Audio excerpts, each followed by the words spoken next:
I think what Trump's doing is excellent because he's trying to save them from themselves. He's trying to say to them, don't be racist. Don't cut your administrative staff. Don't gouge the government. Don't gouge the students with excessive tuition. Don't suppress free speech. Invite in speakers from different points of view. Let somebody make the case against transgendered men in sports. Bring in a Christian pro-lifer who believes that 1 million abortions are wrong, just for the difference of opinion, and then listen politely. But they won't do that because the faculty has inculcated these students in a progressive Marxist ideology.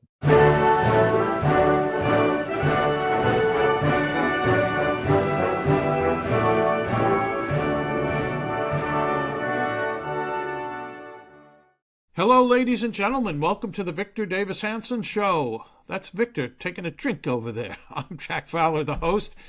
Victor Davis Hanson is the Martin and Ely Anderson Senior Fellow at the Hoover Institution, the Wayne and Marsha Buskey Distinguished Fellow in History at Hillsdale College. We are recording on Tuesday, May 12th, early in the morning for me in Connecticut. Imagine how early it is for Victor out there in sunny California. This episode will be up on May 14th, Thursday, May 14th.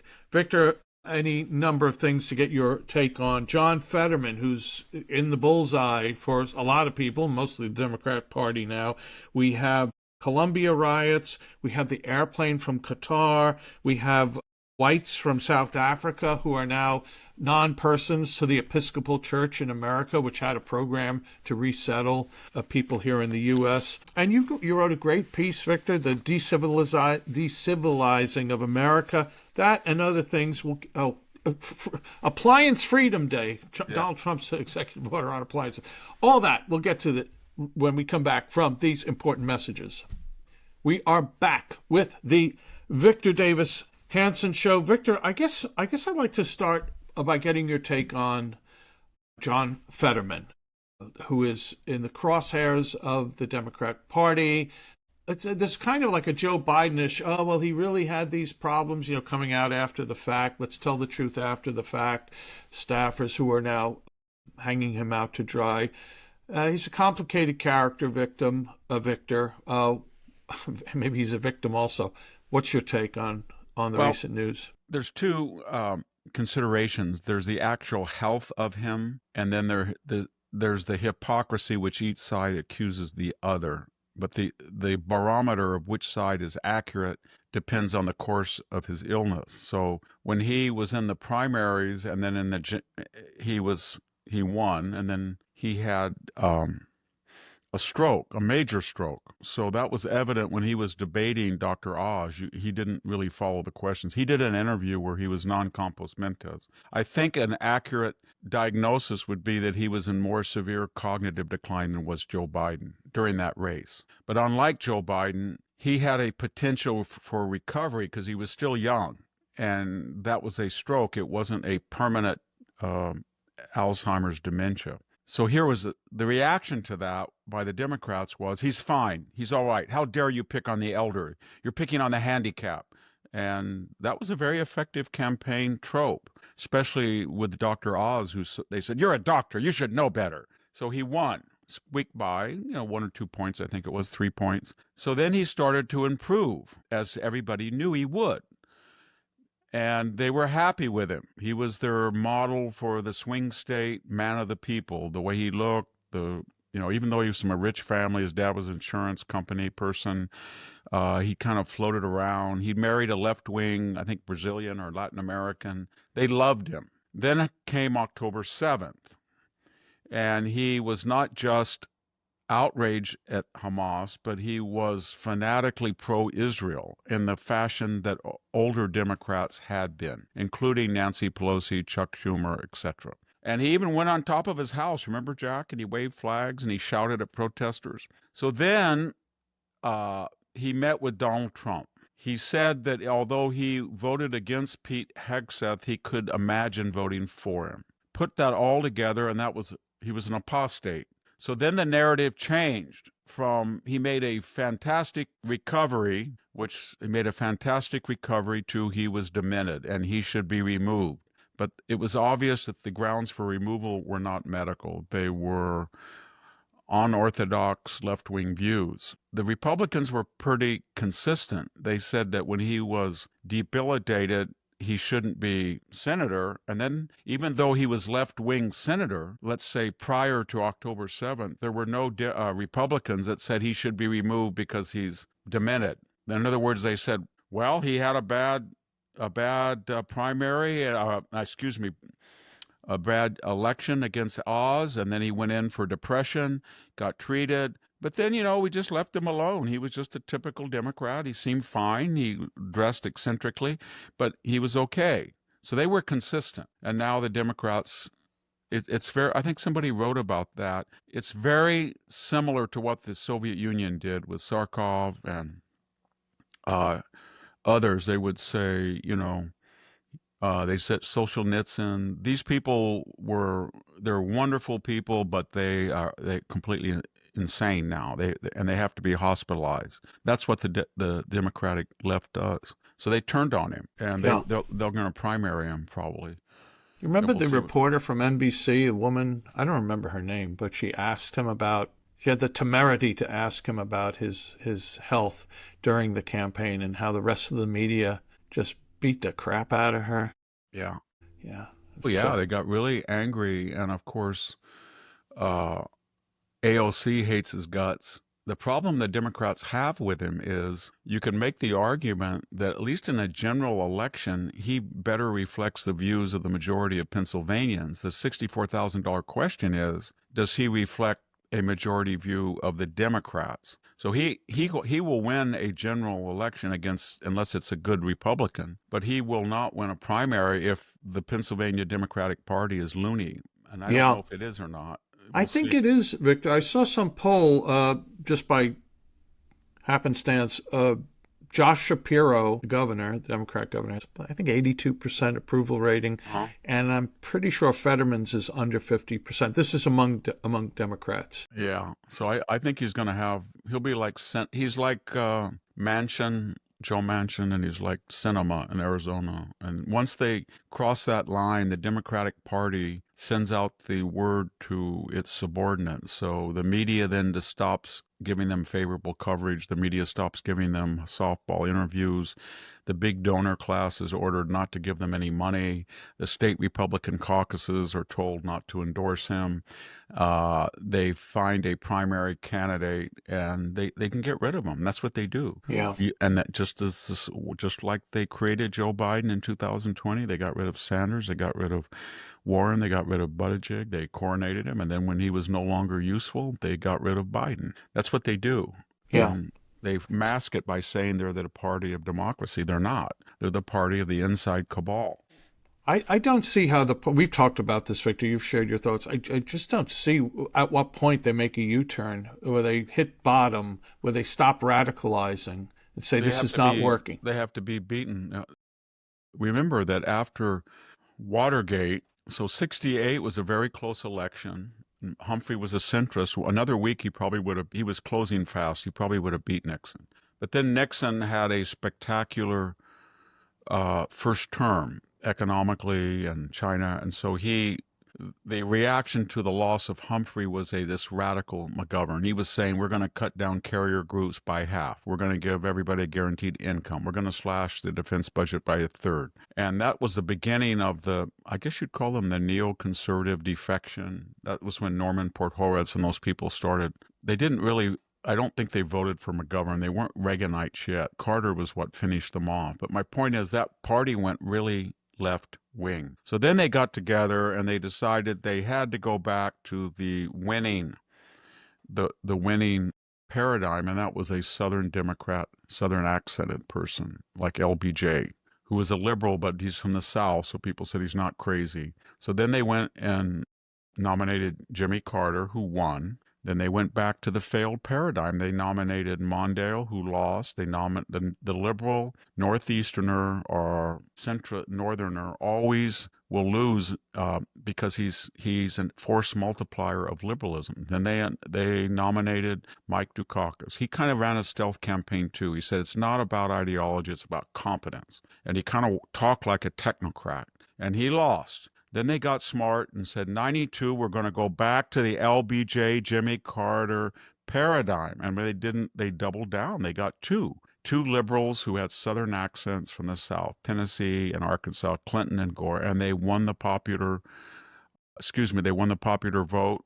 They didn't win a majority in either election because of the candidacy of Ross Perot, but they won in 92 and 96. Then they ran another Southerner, and he won the popular vote, Al Gore in 2000. And then they went back to the old paradigm, John Kerry, Northern liberal, and they lost. So then they said, well, we can't nominate Southerners anymore because they're racist just to win. That's what Jasmine Crockett said the other day. They're going to nominate a bunch of white boys. So they got to get a new paradigm, and the new paradigm was Barack Obama. And then the Republicans helped them out because the Republicans said, we're never going to play dirty or win ugly with Lee Atwater tactics. So we're a new party of Marquess of Queensberry rules. And John McCain, if I hear, remember that rally where he was introduced? And John McCain is going to, that talk show host said he's going to beat Barack Hussein Obama. And then McCain said something to the effect, I don't like that. I think he's Barack Obama. I understand what you're saying, but I'd rather not do it.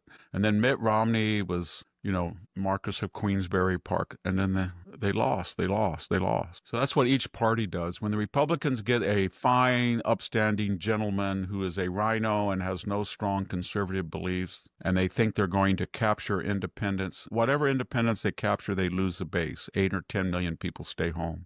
And when the Democrats get a northern liberal, they're going to lose unless he's got some cachet or he's a rhetorician, black and a rhetorician like Obama. And by the way, Obama left office very brilliantly. He was like 40% approval, and then he just turned the show over to Hillary and Trump, played golf, smiled, and the more people didn't see him, the more they liked the idea of him. But they hated the reality of him. He lost 1,000 local and state seats. Yeah.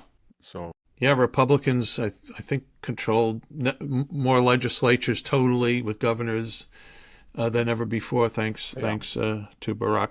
Hey, Victor, I want to address your accent bias that you just you shared before.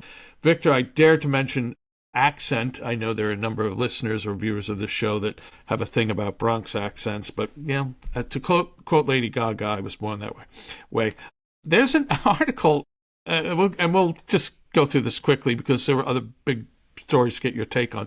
The University of Edinburgh, which is one of the most woke institutions in the Western world, has begun training for accent bias training. Here's a piece from Unheard, which is a great website. So perhaps it comes as no surprise that this institution has become the first in the UK to introduce accent bias training for staff. According to Vice Principal Professor Colm Harmon, the university will embed Scottishness into the curriculum to counter a culture of snobbery and prejudice against students from north of the border, end quote. I don't know what is not useful to the left for discrimination purposes. Is the border still Hadrian's Wall that they feel? Yes, so. Isn't it like you can walk over? Can you jump over it? The thing about England, Great Britain, United Kingdom, it is true that its class system is deeply embedded, and one way you find out where a person's from, and British linguists are brilliant. They can listen to a person for 1 minute and tell you within a 50-mile radius where they were, and probably within an income level. Pygmalion, right? Oh yeah, Pygmalion and all My Fair Lady and Cockney. I guess Cockney is at the bottom. And that's why one of the reasons they hate Australians, not just because they were originally a penal colony, but because their accent evolved from the lower classes of England, unlike the Canadians who were a different type of immigration pattern. There was a linguist when I got to UC Santa Cruz. And he was a really good guy, and he was an American linguist. And so I was only 18. I said, you can't tell where I'm from, because I have no accent whatsoever. And so he asked me to say about 15 words. And he said, you're from Fresno County. Serious? Wow. Yeah. I said, how do you know? And he said, it's a mixture of Northern European immigrants that came from Scandinavia and England and Ireland, and they have a tinge of the Oklahoma diaspora that changed it. And so I said, how did you know that? And he said, I was at Cowell College of UC Santa Cowell. And he said, say it. I said, I'm from Cal College. He said, it's not Call. Yeah. And he said, It's you one people, syllable, right? yeah, you said you one syllabilized these. And he was very brilliant, but that's nothing compared to how Britain identifies people. Accent.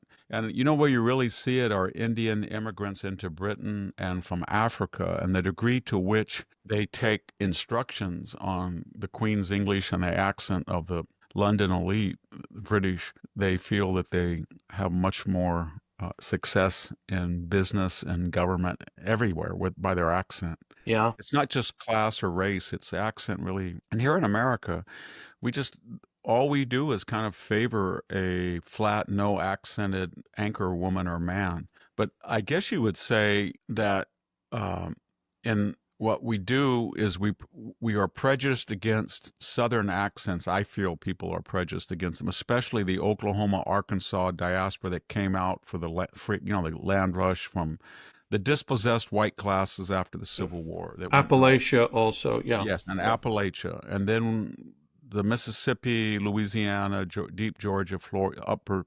That is okay, and then the Tidewater, North Carolina, Virginia is considered the acceptable Southern accent. I'm talking by the Northern establishment snobbish group, and they, I think their epitome isn't it Massachusetts or something like that? Connecticut, Massachusetts. Every time I go to Hillsdale, and I just got back, that area near eastern Michigan and Minnesota was all settled by Scandinavians, and they have that Fargo accent. Why? You know what I mean? It's because Swedish has a pitch accent. It's not necessarily a stress accent. It's like Chinese. Yeah. Where you change the pitch of your voice to accentuate rather than pause on a syllable a long time. Oh, I'm always amazed by people when I go to Minnesota by two things. They're Scandinavians. They sounded like my relatives. And then the second thing, they're not conservative. I thought all the conservative downtrodden that were farming rocks in Sweden came here and then they became right. Rock-ribbed conservative. Republicans. No, they became farmer, labor, Yeah. communists. Hey, Victor, let's get a little serious. A topic in the press the last few days, and it's creating a lot of heat. The donation of a $400 million plane to Donald Trump, a new Air Force One from Qatar or Qatar, however one might say it. I was watching Gutfeld last night, and we were recording again on Tuesday the 13th, so Monday the 12th, and it was a topic. Oh my gosh, it required genuflection because this was a good thing. Why? Because $400 million it saves the government. But I don't know. It's just an uneasy feeling for me. This is such a horrid regime. I wouldn't take water from them in the desert personally, but who cares what I think? What do you think about this, Victor? Well, it's kind of a complex issue because Qatar or Qatar, whatever we want to call it, it's positioned in that strategically ideal place for the Middle East, and it looks right across the Gulf at Iran. And it's a very weak, corrupt government, as many of those governments are, but its way of handling tensions is not like Saudi Arabia or Kuwait or the Emirates, and they tend to be pro-European, pro-Western. They get the technology and the investment from the West. They sell the oil, and then the British and American militaries, to a lesser extent French, protect them. And who do they protect them from? Their Shia populations and Iran. But Qatar has a different position. Says to everybody in the West, we have Hamas people here that are terrorists. We have a dialogue with Hezbollah. We're pro-Iranian, and we have this Al Jazeera hate the West media outlet. But we like you. So what we're going to do is what they're trying to be is Geneva, Switzerland, right? The place in the Middle East that you go to do diplomatic deals. Now, as far as the plane, so Trump left and he said, for the 747, I think was 82 or 83, and it's decrepit. They don't make them anymore, so they're kind of rare, and they're the biggest airliner it's the biggest airliner except for the new Airbus, and ideally suited for the communication and navigation and security equipment necessary for the first family, and it's comfortable, and you can bring your whole staff. You've got super sophisticated, and it was old, so the airframe was dangerous. So when Trump left office, he negotiated a deal, bragged about it, got a great deal. Boeing said they would do it in 4 years, and then two things happened. Number one, Boeing said, we didn't gouge the government as much as we want. We're just going to slow down. And then Biden thought, those are Trump's planes. I'm not going to jawbone them. So they didn't do anything. And they just kind of lollygagged around. And then Trump came back and he said, hey, this is the same plane that I used 5 years ago, and it was already 50 years old or 45 years old. I want a new one. And then he called Boeing in, he yelled at them, and they said, we'll have one after you're out of office. And Trump said, you mean I'm not going to have a safe new airframe that's customized? And he got mad. So then Qatar said, we'll give you one because we have we're going to get a new one ourselves. And you took a look at the pictures of it. My gosh, it looked like a Viking cruise ship or something. You know, it was just beautiful. It looked like the Titanic inside. So anyway, problem is Qatar does that and Qatar doesn't give anything for free. And so the left didn't say anything, and then they felt that this was a wedge issue. So they made the point that he had violated the emoluments clause by accepting in the Constitution a gift from a foreign country. But he had gotten around 90% of that because he said, it's not for me, it's for the U.S. Air Force, and it's not permanent. It's just to tide us over with a safe 747 to the other ones come due.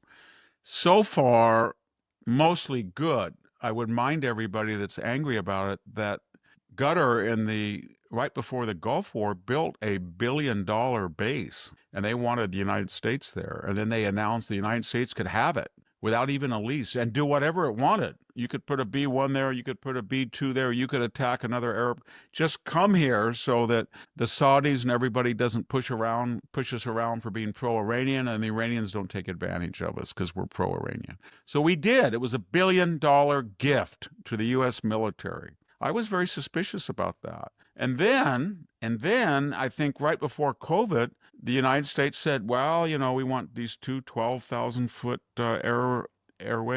runways, and we want this. And so they did a kind of a ballad, as we had redone, but they paid for it. So then the Qataris came in and said, please don't leave. We want to be Geneva, Switzerland, where everybody comes, and we can't do it unless you're here to protect us from our neighbors and our friends around. And so we negotiated, and they said, we'll spend $1.5 billion and make it so nice, kind of like the plane. And the U.S. military said yes. So that was a gift to the U.S. government. And that was $2.5 billion for the original beautiful base. I went there on the way back. And so anyway, my point is, so far, so good. Do presidents ever then, after the end of their tenure, do they get the plane? Well, if you go to the Ronald Reagan Museum, you see a 747. But the catch is that while it's valuable as a historical piece and it enhances the library, museum, all of those Southern California installations that honor Reagan, it doesn't work. So then here's where he got in trouble. He said, well, what do we do with it after the gift? And it would have been fine. The left would have had no ammunition. They would have tried, because they'll try anything, but they wouldn't be successful if the Trump administration just modulates it a little bit. They said, we love this beautiful plane, and it has the same status as the military base that they gave us. And we appreciate that. We're under no obligation diplomatically to favor or to punish them. However, when these two 747s come online, it could be 5 more years, we will give this plane back to Qatar. And if they say, well, we don't want it, well, it'll be valuable. You can have it. I think there was some people mentioned, well, Victor, why would you do that? Because Qatar will turn around and give it to somebody like the Russians or the Chinese. It's valuable. It's a $1 billion plane almost. It's got everything on it. So after we enhance it, and they're going to go through it and retrofit it retrofit it a little bit, make sure it doesn't have any spy devices, beef up the security. It's very valuable. So then the next question was, once Trump uses it for 4 years, and probably the next president will use it for a year or two because these Boeing things are lagging, then what do you do with it? And they said the Trump Foundation can have it. Well, then I would get out of it the following. I would say the Trump Foundation can have it as a museum piece, or it could use it for Trump conferences, just park it and have a conference in it. Or you could, but I would not give it to Donald Trump's personal use, and I don't think he would want it anyway. It's so darn expensive to run, right, compared to a 757. So that's where we are. The left is exaggerated, but you do not want to get a gift from a foreign government to the U.S. government, use it, and then when it's no longer needed, give it to the president for his private use after he leaves office. It would be good if it's okay to give it to the foundation like Reagan got, but don't use it. Either don't use it yourself or use it for the foundation or have it as a display. And he'll have no problem. Yeah. Unless you feel that we've already violated under the two Bush administrations and the Clinton administration, we violated the emoluments clause by accepting a $2.5 billion original gift and retrofit that was given to the U.S. military and therefore affected our attitude to Qatar. But the problem, to finish this rant, is the university people, the academics that are ranting and raving, they've been Qatar and communist China have given them $60 billion the last 40 years. And they have not reported it. There's a big Stanford Review article about Chinese gifting and espionage at Stanford University. They were fined by the first Trump administration education department. They had a People's Liberation Army, I think she was a colonel in intelligence, posing as a neurophysicist on the faculty of Stanford, visiting faculty member. So the left can't say anything. They take all the kind of money they can get from hostels, and then they claim that they're not affected by it, and there's no quid pro quo. Right. Okay. I've had a lot of people in the past. I have no influence or anything, but I've had people who have come up to me and said things like, "Do you play golf?" "No." "Oh, well, I'll fly you to my course, and you can we'll have a guy teach you, and then Just by walk the with way, us. yeah, but there's always something, you know what I mean? There's always a quid pro quo. Do you know this person? Do you know I want to fast track this foreign national? Can you talk to somebody? As a general rule, anytime someone wants to give you something, there's going to be, in the business context. I have friends that are very generous, but they never ask for a quid pro quo. And I've been generous with my time and stuff for people, and I've never asked for a quid pro quo. But when you get into business and very wealthy people and somebody writes you a personal check, I've only had one or two people who've never said, do this, if they've wanted to donate to the program I run. And The strings attached. It's really weird. I raise a lot of money for Hoover, but usually the people who ask for something in exchange are usually the smallest donors. Yeah. Somebody can write a check for $500,000 to the Hoover Institution and never call you, never want anything. And then another person can give you $3,000 for Hoover. And they'll say, by the way, I have a friend who has a Rotary Club in Dayton, Ohio. Could you fly out there and speak for free for him? Nothing wrong with Dayton, Ohio. As a classicist, I was just picking it for the distance. Yeah, I know.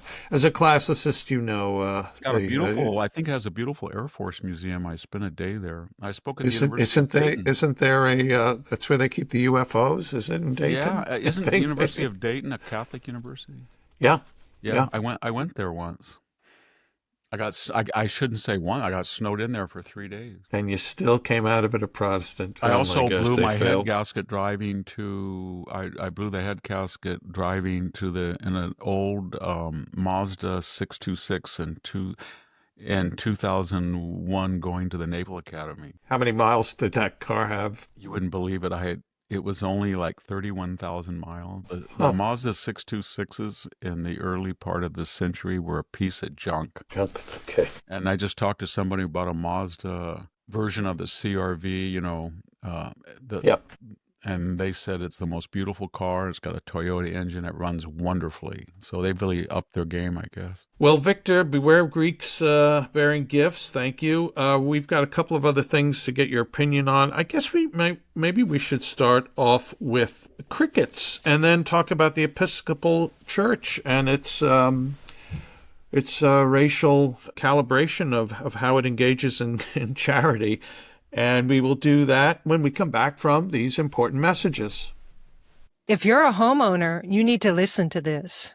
When's the last time you checked on your home title? That's the legal proof that you own your house. If you're like me, the answer to that is never. The problem is, in today's AI and cyber world, scammers are stealing home titles and your equity is the target. Here's how it works. Criminals forge your signature on one document, use a fake notary stamp, pay a small fee with your county, and boom!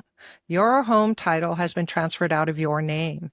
Then they take out loans using your equity or even sell your property. You won't even know it's happening until you get collection or foreclosure notices. That's why you need to stop what you're doing today and find out if you're already a victim.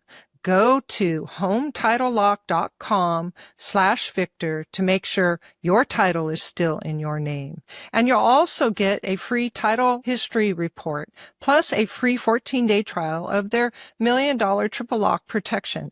That's 24/7 monitoring of your title, urgent alerts to any changes, and if fraud should happen, they'll spend up to $1 million to fix it. That's hometitlelock.com/Victor. And we'd like to thank Home Title Lock for sponsoring the Victor Davis Hanson Show. We're back with the Victor Davis Hanson Show. By the way, Victor's got a website, The Blade of Perseus. We have so many new listeners and viewers, so this may be new to you, but go to victorhanson.com, and when you go there, you'll see links to the various weekly syndicated column, weekly essays Victor writes for American Greatness, and archives of these podcasts, the actual podcasts themselves, links to Victor's many other appearances, and then Ultra articles. There's a little black box that says Ultra, and those are exclusive to the website. Victor twice a week writes exclusive pieces for the Blade of Perseus, and once a week does an exclusive video. Subscribe, and you can watch them and read them. And $6.50 a month, or discounted for the full year, $65. I was glad that you mentioned at this early hour in California Virgil's Aeneid when you said, I fear Greeks bearing gifts. Timeo Graikos Dona Ferentes. It's from Virgil's Aeneid. Remember the Laocoon, that famous Hellenistic statue? Yes. With these snakes around The snakes, yeah. He was the prophet, remember, in the Aeneid. It says, well, that part of the epic cycle is missing. So, and you only have 2 of the 8 epic poems, the Iliad and the Odyssey. But Virgil had access to the whole. So when he redid it in the Aeneid, they're the ones I fear Greeks bearing gifts, and that's the gift of the wooden horse. Horse, yeah. Victor, let's go a little bit on crickets, just because it's so bizarre. You know, last year, everyone has heard about, the World Economic Forum, Davos. There are people there talking about how too much meat, cows and methane, and what we need to do is eat crickets and bugs, because they have protein. Not them. They probably had as many ribeyes as they could get their hands on. Right. Two-fisted pork chops. Yeah. But believe it or not, there was a funded edible cricket farm project in Canada. Well, it just went bust, but Canadian taxpayers, their money subsidized this. So there really was an effort to come up with some new line of eating to eat bugs. The left is bonkers. That's exactly right. They believe that a cow, heifer, cow, steer, eats too much food, emits too much methane gas, and in a cost-to-benefit analysis does not give you the protein that you need versus the damage to the environment. But a cricket does. Little cricket, he comes around your house, he eats dead bugs, he eats dirty crumbs on the floor, he crawls out of your septic tank. He's a natural forager, and you don't have to pay anything. So they probably just feed garbage to them, right? And then you put them on a frying pan, and they're. When I was a little Yummy. kid, have you ever go to those Christmas parties where people give gag gifts? Yeah. Yeah, well, my parents used to go to a little group of friends in this little tiny ag town. They'd always give it. And so one day my dad came home and somebody gave him a tin. It looked like a tin of sardines. It was fried crickets and grasshoppers too. And I like the grasshoppers better than the crickets, but it was a joke. And you can see where they're all going. These Davos grandees are sitting at the top of the cone of the top of the pyramid, top capstone. And they're looking down at all of us and they're saying, see these stupid, ugly, dumb people. They think they should eat meat. That's for us. We need the protein. We need the taste. So we're going to protect our taste buds, but they're going to eat crickets. And you can know that's true because there's two things going on in our food industry. There's this emphasis on getting insects or, you know what I mean, sources other than beef or even vegetables, certain types of, vegetarian, dairy and stuff to replace meat. But at the very top, we've never had more high-end cuisine restaurants. We've never had more food magazines. We've never had more wine appreciation. We've never had more snobbishness about food. We've never had more exotic food channels for the very wealthy. We've never had more people who tell me what I once said that I won't mention my colleagues, but most of the people at Stanford University that are academics can tell you what the best restaurant is in Paris, or let's say London or Rome, but they don't know. If I asked them once, well, what's the best restaurant in Fresno and Bakersfield? And the guy said, what the? And I said, well, wait a minute. You're telling me that you know a restaurant Right. 3,000 miles away in a foreign country and you don't know your own people's restaurant just 200 miles away? Yeah. Well, I've never been there. Why the blank, blank, blank would I go there? And so that's the attitude. They love food for themselves, and that's really a cachet to say, this restaurant, you eat this type of food. That's why I love the movie Soylent Green, because the elite have the food and everybody else is eating Soylent Green. And I won't spoil it for you if you haven't seen the movie. Escargot, I suppose. Yeah. Well, hey, Victor, more elites, religious elites. The Episcopal Church, headline, Episcopal Church refuses to resettle white Afrikaners, ends partnership with the U.S. government in a striking move that ends a nearly 4 decades-old relationship between the federal government and the Episcopal Church. The denomination announced on Monday of this week, May 12th, that it is terminating its partnership with the government to resettle refugees, citing moral opposition to resettling white Afrikaners from South Africa who have been classified as refugees by President Donald Trump's administration. As we've discussed in some past episodes, Victor, farmers, white South African farmers are being murdered, their land being taken from them, and Donald Trump, who I think has South African roots, doesn't he? Isn't he part of his family heritage? Trump is a German derived name, yeah. Trump, It would be Trump,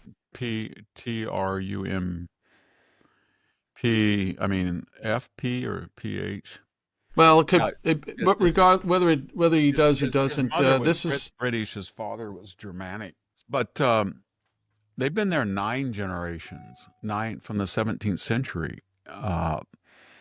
And they came from the Netherlands and parts of Germany. They're only 7% now left of the population, but they're angry because what keeps South Africa a magnet for immigration and why it has still, even after 40 years of mismanagement and corruption after the apartheid government, which was racist government, it still is the biggest food producer in Africa.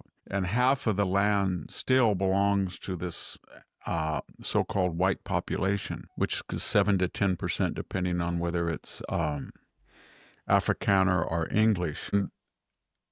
They passed a law when Mandela came in that they would give compensation, and they paid out $2 or $3 billion, and they bought a lot of land. And of course, the land was not farmed it had the Rhodesia model, the Zimbabwe Rhodesia, where you take the land from the white people, and then you turn it over to the indigenous people without the expertise to run it, and then it goes fallow, and nobody has any food, and you have to import food.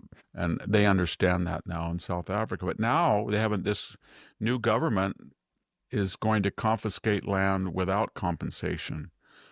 And almost every one of those Afrikaner families has a member of their family who is shot or killed in the last 30 years in these race wars. And I don't think many of them will come. But all Trump was saying is, if you look at the standard of refugee status, most of the people coming across the southern border from China or India or the Middle East or Mexico don't qualify. They're not in existential danger. But these people are, because they're killed. So he offered that, and everybody went crazy. The View, all these people said he was a racist. So they're the racist because ever since Teddy Kennedy changed the immigration law, in the early 60s, the whole point of the Democratic Party was to exclude European white people and Western white people and bring in non-white people who would be poor without the education and skills, and then they would be constituents of the Democratic Party.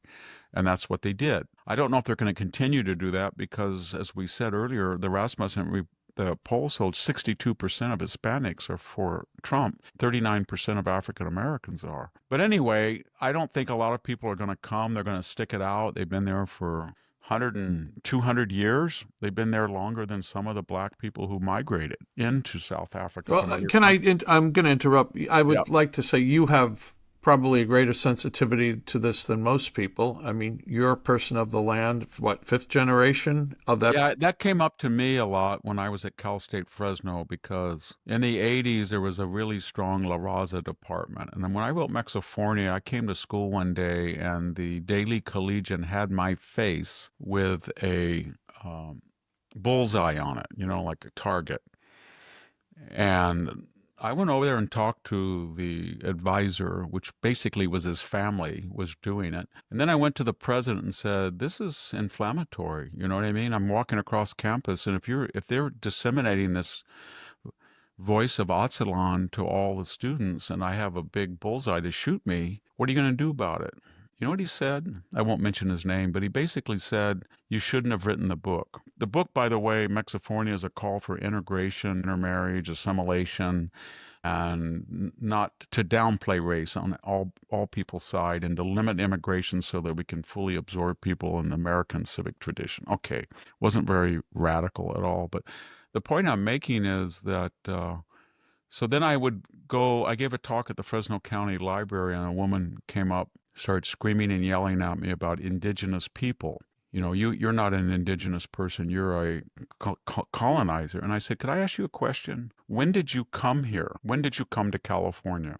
I've been here. My mother came here from Oaxaca. I said, yes. So you've been here 30 years, your family? I've been here since 1870, when my maternal great-great-grandmother came here with her 3 sons. And there was nobody here. There was no railroad. There was nothing. And there was a trunk line being built. It was right after the Transcontinental Railroad, they built trunk lines. And anybody who came here could buy from the railroad the section that they were given by the federal government with the stipulation that they had, I think, 20 years to improve it. And when they didn't, the railroad tried to confiscate it, as we know from Frank Norris's Octopus and the Muscle Slough tragedy. It's just 6 miles from myself. We had a running gun battle from farmers and Pinkerton railroad agents who were trying to reconfiscate the land, even though it had been improved. So my point is, I was telling this young protester at the talk, do you know how many people of Mexican heritage were in California about 1845, when Jedediah Smith and other people, Fremont, started to come here for the first time? About 15,000.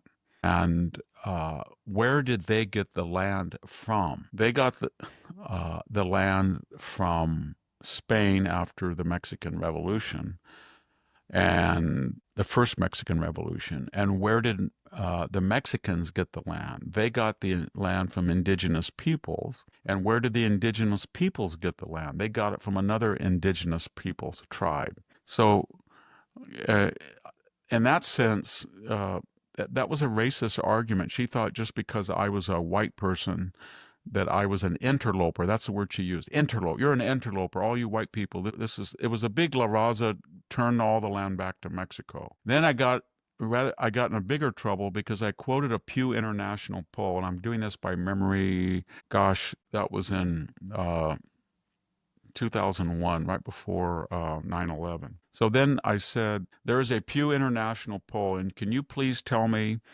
how to reconcile these polls. On the one hand, I think it was 60% of Mexican nationals said 60% of Mexican nationals said they felt the Southwest of the United States should have been kept by Mexico and should return to Mexico.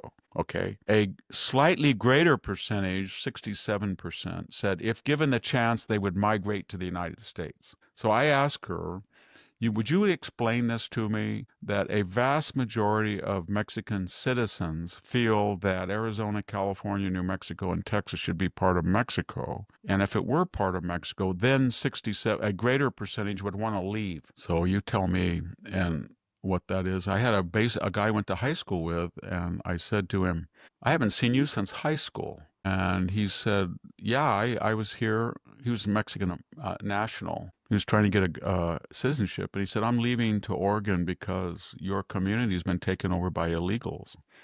And that's what I left Mexico for. And then I said, well, where are you going to go? He goes, I'm going to go to Oregon. He did. He said, when Oregon is taken over, I'll go to Washington. Yeah, he may have left by now What if he moved to Portland. So I was asking him, and he's turned to me kind of angry. And he said, Victor, why do you think millions of people are leaving Mexico? Is it because they hate the weather? Is it because there's no good farmland? Why is it? And I said, you tell me. He said, because it's corrupt and it's racist and they treat indigenous people like dirt. And in that book, I was I was in a waiting room of a doctor who was a really wonderful doctor, Dr. Sorensen. He was like a country doctor, but he was really a good doctor. He kept me going for 30 years. And I was in the waiting room, and I was talking to a guy from Mexico, and he was so happy to be here. He'd been here about 5 years. I said, why did you come? Because I was kind of researching for this book. And I said, why did you come to the United States? And I thought he was going to say the money and the safety. And he said, because they treat me with dignity. And I said, what do you mean? He said, the doctor in there, he calls me sir. Yes, sir. Can I help you, sir?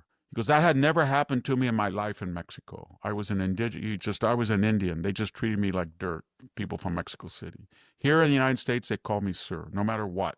So I like dignity. And you tell that to a leftist person, they would think you were crazy. But that's a lot of it, that people come from the poorest sections of the world and they're treated with dignity when they get here compared to how they've been treated in their own country. Yeah. I think most Americans are probably ignorant of the sharp Absolutely. Class system. And same thing with India. I've talked to Mexico. people from India, and I've had other people from India tell me that person that you're talking to is quasi-untouchable. He would be nobody in India. He had no land, he had no connections, and here he is puffing himself up like he's a Sikh landowner or a Punjabi aristocrat. He's not, Victor. Look at him. So that whole baggage from Europe, from Asia, this was why this country was different. And they do treat people with dignity. They even treat Jasmine Crockett with dignity, who hasn't earned the dignity. Right. Gosh. Hey, Victor, quick before we go to the final break, and we'll have one more question for you. But La Raza hasn't dissipated, not totally, but yeah. It has the Hispanic community has the largest, I think it's right with Asians. It's about 30% of first generation, second generation Hispanics marry outside the Hispanic community. That's a joke in California where there's two jokes in California. When you go to the bank or something, the person who waits on you is called Taylor Lopez or Brandy Contreras, number one. And then number two, a so-called white woman marries a Hispanic and she's in academia, and all of a sudden she put it the other way.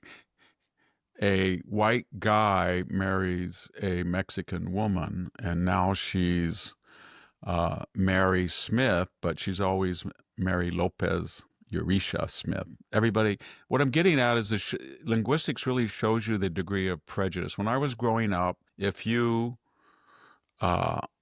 were Mexican American and you felt there were prejudice, you were never called Jorge or you were George, or you never said you were Juan, you were John. So I had all those friends. Then when the system came neutral, nobody cared. And then when it reversed and became racist in the other way, all these people that I knew growing up, all of a sudden I'd see them in their 40s. I'd say, hey, John. No, I'm Juan. And then you would say, Juan Lopez, I remember you. No, I'm Juan Lopez Urisha. And then they would have accent marks covered their whole name, and they were trilling, and they were doing everything. Yeah. And so what I'm getting at is that when there was white prejudice against Hispanics, like any minority, would try to become less Hispanic. And when there was prejudice, reverse discrimination against white, then Hispanics would try to become more Hispanic than they were to make the to make the distinction. Well, that's fascinating, Victor. We're going to come back and talk about Islamofascism on the rise, and maybe we have time for a very short take on shower heads, toilets, and washing machines. We'll do that when we come back from these final important messages.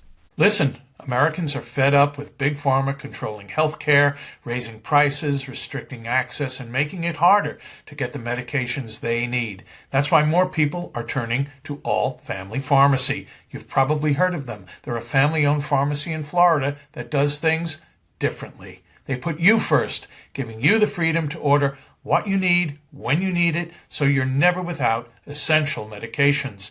From ivermectin and hydroxychloroquine to antibiotics, daily maintenance meds, and emergency kits, they make sure you have access to the treatments you need without restrictions. They know how important it is to stay prepared, which is why they make it easy to stock up and order treatments in bulk. It's simple. Just order online and they ship your meds to your door. You don't even need your doctor involved. They work directly with licensed doctors to get you the prescriptions you need.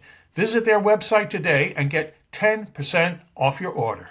Go to allfamilypharmacy.com/Victor and use the code Victor10. Again, that's allfamilypharmacy.com/Victor and use the code Victor10, that's Victor10, to get 10% off your order today. Back with the Victor Davis Hanson show. You know, Victor, I just meant mocking shower heads, etc. But these are the things that are most intimate with our life, our appliances. And we all know how badly our appliances have become over the years because of government regulations. And Donald Trump, on earlier this week, I call it Appliance Freedom Day, he issued a new executive order. This is from the Washington Free Beacon. As part of the Department of Energy's sweeping action unveiled Monday, it will rescind dozens of energy efficiency regulations targeting common household appliances that the Biden administration issued as part of its climate agenda. That includes rules restricting sales of certain types of gas-powered stoves and ovens, in addition to microwaves, clothes washers, dishwashers, faucets, shower heads, dehumidifiers. Victor, I want to add, they blame Biden here, but I do remember it was in the Bush administration where they started the effort to get rid of the light bulb and replace it with, the curly mercury-filled thing. So this has been a passion for federal government for a couple of decades. They just can't let the market adjudicate. I mean, people would have got rid of the incandescent light when they did the simple math about new types of light bulbs that were more expensive but saved them money, and they would find out that by trial and error. But I live in California, so when I go on Amazon to order things, about a quarter of them I can't get. I can't get any gas engine will not. I can't buy a chainsaw. I can't buy a blower. They won't ship it to California. I can't buy bullets for guns. I can't.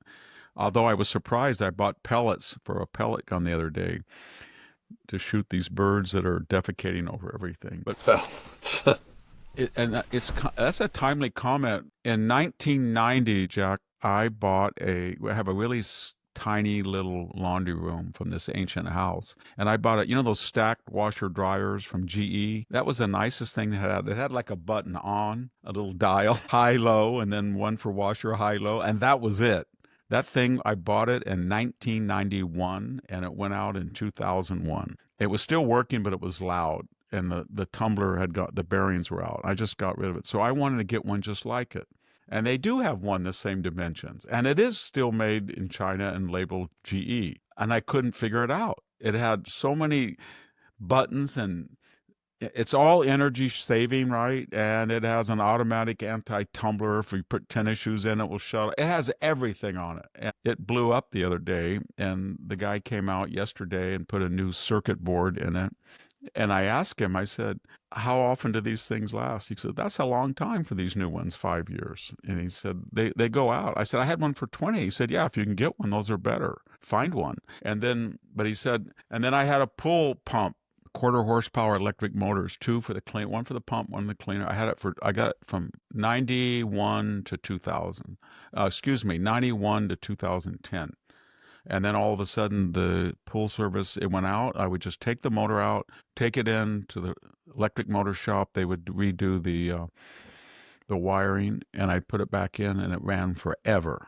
And then they came and said, no, you can't do that anymore. We have to have energy efficient, these new pump engines. They go out every 2 years. And I love my 30-year-old dishwasher. No way I'm getting rid of it. Don't trade it in. Hey, last topic, Victor. Personally, the last meeting National Review had when I was publisher and Bill Buckley was still alive, after the meeting, which, a quarterly or biannual board meeting, the meeting was over, and he said, now, listen, I want us to concentrate from here on in on Islamofascism. I must say I never had heard the word, but I knew exactly what he meant when he said it. And we continue, I think, to have we just don't focus on it. We just don't, and it's ripe and it's rampant. And so Elon Musk on X posted the other day, he owns it, he can do whatever he wants. We're going to see widespread slaughter in Europe. You're clearly seeing a massive increase in the number of attacks in Europe, and the legacy media downplays these attacks. But the attacks, the terrorism, the killing of innocent people is rising. Every week, there's more. That is the trend. If you simply extrapolate the trend, it leads to the slaughter of Europe.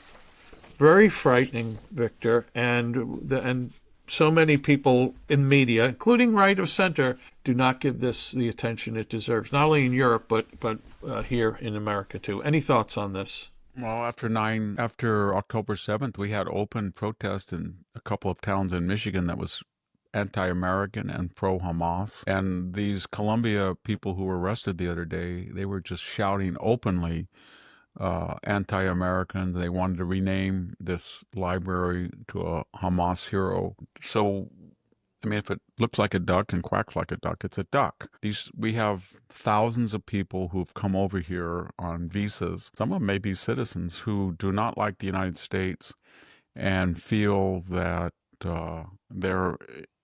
that Islamicism is the future of the West, and they're not going to assimilate. They're not going to integrate, and they're mostly in university. They're students. Marco Rubio has been fantastic. He just keeps reiterating the same thing when he's asked. When he sees these demonstrations that are violent, when they go in during finals and they disrupt a library where there's hundreds of students who are obeying the rules and just want a place to study. They are endangering their ability to get a dividend from their hard-paid, hard-won tuition dollars. And these kids come over here from these wealthy Arab countries and Muslim countries, and they disrupt. Rubio just says the same thing. He just says, we know who they are, and they're going to be notified that the invitation has been revoked. And I think the left just goes crazy, but they don't understand that it's not. You're a guest. You don't have to argue. You can just say, I don't like the way you comb your hair. I'm not going to give you a visa if you want. So it's a privilege to come to the United States. You have no right to say, I have a right to go into the United States. And they're not citizens. It's true that they're subject, if you're a resident, you're subject to the same laws, but that doesn't involve your original invitation. It has a shelf life on it, and you don't have to renew it, or you can revoke it for whatever reasons that you think. And some of the reasons are spelled explicitly in statute, that you feel that this person does not advance the diplomatic agendas of the United States or its values. Go out. And the left used to always go after, and I agreed with them. They went after former prison guards. Remember from Germany when we were growing up, it would be like every single day, some Ukrainians, Lithuanians, some Estonians, some Pole that had collaborated with the Nazi regime and was a death camp or even a concentration camp guard. He snuck in 46 or 48. He changed his name, and then somebody saw him and ratted him out, and they brought him up, and they had an immigration, and they deported those guys in their Still in 90s. active office in the Department of Justice, by the way, and should be. Yeah. They'll be 100 years old now, but so what? That's what they do. And Yep. so I can tell you that something has happened at Stanford University because the new president did not sign the Harvard solidarity letter. And at the same time he didn't sign it, the Stanford Review has a damning long article, chapter, line, and verse about Chinese students who are engaged in espionage at Stanford in Silicon Valley, and money that has been given to Stanford that has not been reported. And Stanford knows, all these people know what they do. They know what they do, and that's why they're angry, because when that Supreme Court ruling came out in 2022 against Harvard, University of North Carolina, and reiterated the 18th Amendment and the Civil Rights Statutes and superseded that awful Weasley thing. Remember that Supreme Court decision by a lot of rhinos that said that, well, you can use race in some cases, it'll be over in 20 years, that stuff. Sandra Day O'Connell signed that. So anyway, my point is they know what they're doing, and when Stanford puts on their website that they let in 9% white males who make up 33%, they know if the federal government goes and looks at those applications and they see test scores and GPAs, they know that they are being systematically discriminated, as were Asians. They know that.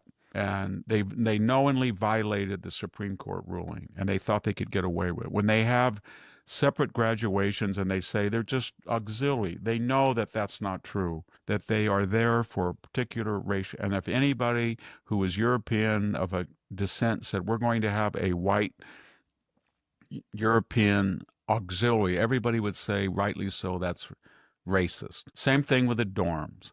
Oh, it's just a theme house. No, it's not. There's nobody. Most of those theme houses are 99.9% ethnically dominated. This is from the left who talks about proportions. So they have so much culpability. And when you add in there that they have raised the rate of tuition much higher than the annual rate of inflation, given these 1.7 trillion, or you add in there that they are gouging the federal government 40 to 60% overhead surcharges on grants, which they don't do the same for private money from foundations that come in. So my point is they have so much culpability that Stanford does not want to pick a fight with the Trump administration. Harvard would be very wise to say, and I haven't even touched the anti-Semitism, which was epidemic. We had a 900-page report at Stanford written by 4, I think, liberal professors, and they said it was systemic, widespread, vetted. It was everywhere. Harvard knows all that, and yet they're not going to change unless they're forced to, and they're going to be forced to. And one final thing, everybody says Harvard's got 50 billion and Stanford's got 30 billion, and you take 5% of Stanford and it's $6 billion, or you get 5% of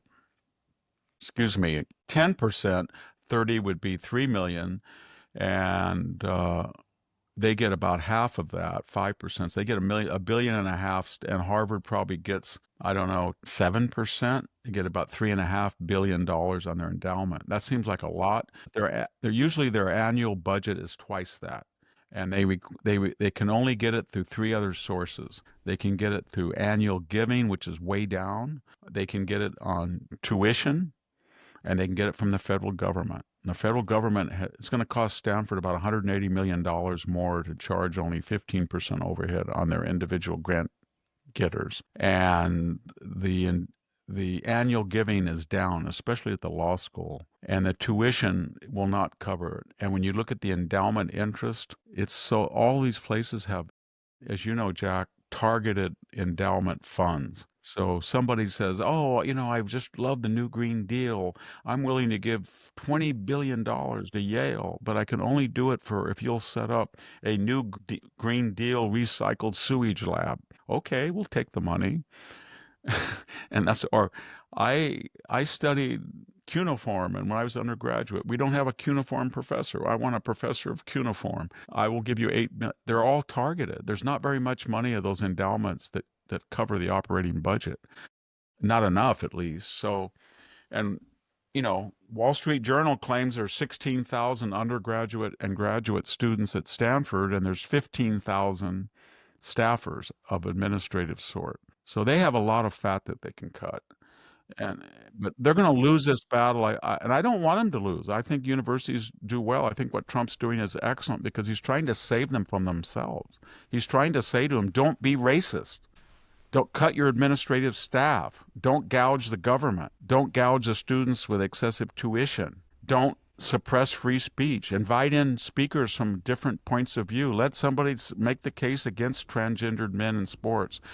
Bring in a Christian pro-lifer who believes that 1 million abortions are wrong, just for the difference of opinion, and then listen politely. But they won't do that because the faculty has inculcated these students in a progressive Marxist ideology. The Columbia, and we'll end on this, Victor, which you were mentioning, the riots before. I think there were 80 arrests made last week, and 61 of them were women. And a number of them, they're not all from Gaza or wherever. A lot of them are homegrown lefties, red diaper baby grandchildren, etc. But the proportion of women involved in this, rallying for these types of religions and faiths and governments that despise women is just, it's not shocking. That was the biggest myth when we said the gender gap and all this. And if you look at the number of women who are receiving BAs, I think it's up to 56%. And you look in some fields like art history and English, it's like 60% of graduate degrees. So, and according to the left, they gave us these terms: overrepresented, disparate impact, proportional representation. Remember about the left, all the rules do not apply to themselves. So if you were to apply the left's rules, you would have to start systematically discriminating against women and say, you know what, you're proportionally it's a disparate impact on men, and you don't reflect the demography of the United States. So you women, we're going to have to start refusing you till we get down to 51%. Sorry, that's just the way it is. They would never do that. I think finally, to conclude all this, there is I don't think Van Jones was right calling it a white lash, but it's not just white people, it's everybody is sick of it. They're sick of the Jasmine Crockett's, they're sick of the Squad, they're sick of all these they're sick of AOC, they're sick of all this stuff, and what is the common denominator? Very privileged, elite, entitled people, because they feel they're not white, therefore they have exemption to blast the history of the country, the traditions of the country, the nature of the Constitution, and even though they're the beneficiaries of it, and they feel they're exempt from charges of racism because they are a victim. And then they cannot be a victimizer. They cannot be but they are racist, and they're rich racist, and they're entitled racist, and they're racist against people who don't have what they have. And we're talking about the working classes of all different nationalities. Right. And so I think people who wouldn't have attended the Met Gala a few weeks ago. AOC, you can trill your R's and you can play up your Hispanic, but you've got to tell us why 62% of Hispanics just polled that they're for Trump. And Jasmine Crockett, before you start talking about, as you did the other day, quote, white boys, or before your Ilhan Omar, as a tape resurfaced from a few years, when you said white men are the terrorists, you should ask yourself why 39% of African Americans are happy with Trump. And that should tell you something. They're not happy with you outside your district because even within the district. Yeah. They know what you're up to. They saw BLM and all of that divisive hateful. They saw what happened to Professor Kendi and his fake research center that he blew through $50 million at the University of Boston. Boston University, and they're sick of all of it. And all of you ethnic racial activists don't do anything for your own constituents except pose as they're the defender, and the horrible white person is the enemy. And it's so old and tired that people are sick of it, and they're interested in a new paradigm, and it's called economics. They're going to vote for the people who lower the price of gas, of electricity, of insurance, of buying a home across the board, regardless of race. And they feel that Donald Trump will do that better than Joe Biden or Kamala Harris or Barack Obama now. They really do. Amen, brother. Hey, we're almost out of time here, Victor. You've been terrific. I have a couple of comments I want to read from viewers and listeners. And as I've mentioned in the last few podcasts, we are on YouTube, we're on Rumble, and the numbers are striking, and the comments are voluminous, hundreds and hundreds for every episode. So thank those who take the time to leave comments. We try to go through them. I found a few that I think are quite interesting. I'm going to read three. One is from the Briarwolf, and he writes, I'm going to start working Professor Hanson's lectures into my homeschool classes. This man's knowledge is incredibly valuable. If anyone ever interviewed tutors, they know exactly what I mean. He has an amazing amount of generosity with his knowledge. Thank you. That's really cool. Nice. Then there's one from R. Graceful One. The writer, historian, and gifted intellectual VDH captivates me in so many ways, but when he changes gears and becomes the man, the person VDH, it truly touches me deep down. How can this one man be so deep and normal? It really makes me want to work at being something more. Victor, that was very nice. Reminded me of my father. When I came home, I think I mentioned it to you, I was 25. I was just got my PhD. I didn't even go to the graduation ceremony. So I came home and he goes, well, what's the deal now? We haven't seen you in almost 9 years. I never lived at home after I was 18. I was in Greece 2 years. I was undergraduate. I just took 3 months off and went from getting a BA right into the graduate PhD program in classics. But anyway, I said, I don't think there's a lot of jobs for people like me. And my dad said, well, I have a job for you. And he said, now there's a raisin dehydrator up there in the hill, and there's a guy working on it. And you're going to go up there and put a roof on it with him, and then you and he are going to figure out how to wire it. How's that? I said, I don't remember teaching me. Well, you'll find out. Just remember 220 is a little bit more dangerous than 110. And then I said, well, he said, how did you do? Did you do okay? I said, yeah, I did really well. And my thesis, what was your thesis on? And I told him. He said, oh, okay. That's good. My mother was very different. She was all very worried, all that education. Now you're farming. It's so sad. But my dad was, he said, well, they didn't teach it. A final thing, he said, remember, they didn't teach you to wire up there. And then my older brother, who was very brilliant, but he could be cynical. He later said, as I told you, he was quoting Samuel Johnson, paraphrasing, you're like a dog that dances on two legs. It's quite, your knowledge of Greek, it's quite impressive, but we want to know cui bono, what's it for? What's the purpose? Yeah. So you can but if you write Greek and you cannot do the roof on the dehydrator, we don't need you. Yeah, I happen to know a lot of people like that. I got one more comment, Victor. I think it's sweet and funny and cool. It's from Rio Rosie 956. Professor Hanson, please stop describing yourself as Skeletor. I watch your podcast every morning with my 8-month-old granddaughter Lillian sitting next to me. When she sees your face, she smiles and waves her arms. Lillian is a superb judge. You obviously have a kind face and a soothing voice. I assume Lillian is absorbing your wisdom, even though she's too small to say so. Keep up the good work. That is really, really sweet. That's nice. Funny. I only got Skeletor because some left-wing people, when they saw the 5-minute videos I was doing, there was a little exchange whether it was Skeletor or Freddy Krueger, because I had that hat on. So anyway, thank you. Well, Rio Rossi, that was great. Hey, as for me, quickly, Jack Fowler, I write Civil Thoughts free weekly every Friday, email newsletter from the Center for Civil Society.